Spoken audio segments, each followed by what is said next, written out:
Assalamualaikum warahmatullahi wabarakatuh. Kami dari kelompok 4A angkatan 199 yang beranggotakan Kak Nawang, Kak Novita, Kak Oliver, saya Purna, dan juga Kak Rangga. Kita akan menjelaskan mengenai manajemen ASN dan semata ASN dari Agenda 3, yakni dengan tema penguatan UMKM Go Global. Yang dibutuhkan adalah kurasi UMKM, lalu ekspor dan juga digital platform untuk memenuhi kontribusi ke top 20 Global City, yakni inklusif global ekonomi. Oke, selanjutnya kita akan membahas terkait identifikasi isu atau masalah tadi dari penguatan UMKM Go Global. Yang pertama itu ada yang namanya kurasi UMKM untuk ekspor belum optimal. Kemudian yang kedua itu terkait dengan akses dan pemahaman prosedur ekspor UMKM yang masih rendah. Dan yang ketiga, pemanfaatan digital platform global oleh UMKM yang belum maksimal. Lanjut. Untuk yang kurasi UMKM untuk ekspor yang belum optimal ini terkait kontribusi UMKM terhadap ekspornya ini secara nasional masih relatif terbatas dan juga banyak produk yang belum memenuhi standar pasar internasional juga. Program kurasi dan pendampingan ekspor ini masih perlu diperluas agar siap bersaing di pasar global. Kemudian yang kedua itu terkait akses dan pemahaman prosedur ekspor UMKM yang masih rendah, di mana sebagian pelaku UMKM ini menghadapi hambatan dalam memahami terkait regulasi, prosedur, dan juga persyaratan ekspor itu sendiri.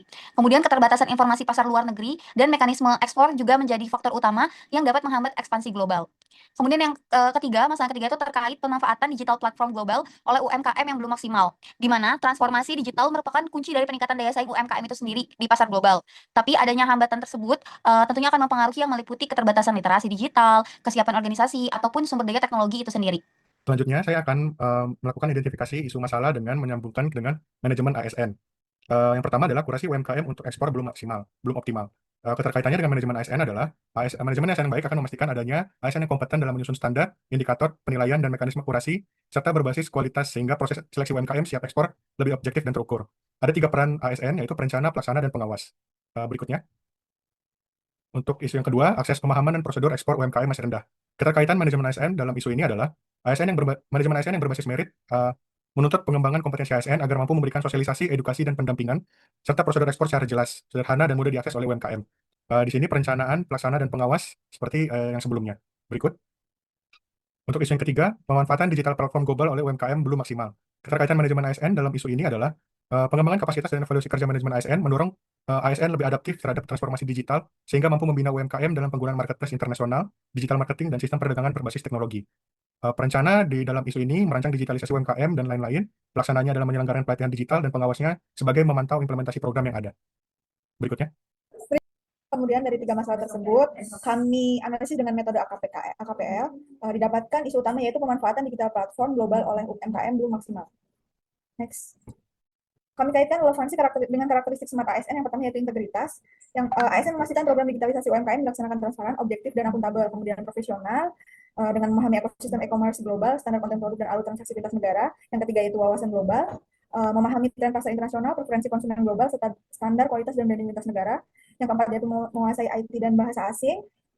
Kemudian yang kelima hospitality atau pelayanan prima. Yang keenam yaitu networking. Yang ketujuh entrepreneurship, dan yang kedelapan adalah nasionalisme. Dari isu utama tersebut, kami buatkan diagram fishbone dengan identifikasi masalah ada 6. Yang pertama yaitu metode, tidak ada panduan operasional sederhana. Yang kedua itu market, kurangnya jaring pasar di luar lokal. Kemudian material, kurang siapnya infrastruktur dan kualitas pendukung digital. Yang keempat yaitu money, keterbatasan pembiayaan. Yang kelima yaitu man, kurangnya literasi digital bagi pegiat UMKM. Dan yang keenam yaitu mesin. Tidak semua UMKM punya katalog digital, sehingga kita dapatkan isu utama yaitu pemanfaatan digital platform global UMKM belum maksimal. Dari diagram fishbone sebelumnya, kita melakukan analisis penyebab masalah menggunakan metode USG. Berikut paparannya, dan dari ke-6 poin tersebut, kurangnya literasi digital pegiat UMKM merupakan masalah utama dari yang lainnya. Oke, next. Selanjutnya, kita juga melakukan analisis atau tapis gagasan alternatif dari kurangnya literasi digital pegiat UMKM sehingga menghasilkan beberapa poin seperti pelatihan digital marketing, panduan digital, katalog digital produk, dan pendampingan mentoring. Dan terkait dengan 4 tersebut, pelatihan digital marketing itu menjadi gagasan yang terbaik berdasarkan polling saat ini. Kesimpulannya, pelatihan digital marketing merupakan langkah strategis untuk menjawab permasalahan pemanfaatan digital platform global oleh UMKM yang belum maksimal. Pelatihan memberikan pemahaman praktis tentang penggunaan marketplace global, strategi promosi digital, optimasi media sosial, dan analisis pasar sehingga UMKM lebih percaya diri dan kompeten memasuki pasar internasional. Permasalahan utama terletak pada keterbatasan pengetahuan dan keterampilan, sehingga pelatihan langsung menyasar akar masalah dan dapat dilanjutkan dengan pendampingan untuk memastikan implementasi berjalan efektif. Pelatihan digital marketing dapat dilakukan secara daring maupun luring, menjangkau lebih banyak UMKM dengan biaya relatif efisien, serta mudah direplikasi di berbagai daerah untuk memperluas dampak program. Berikut daftar pustaka yang kita lampirkan pada presentasi kali ini. Terima kasih perhatiannya. Wassalamualaikum warahmatullahi wabarakatuh.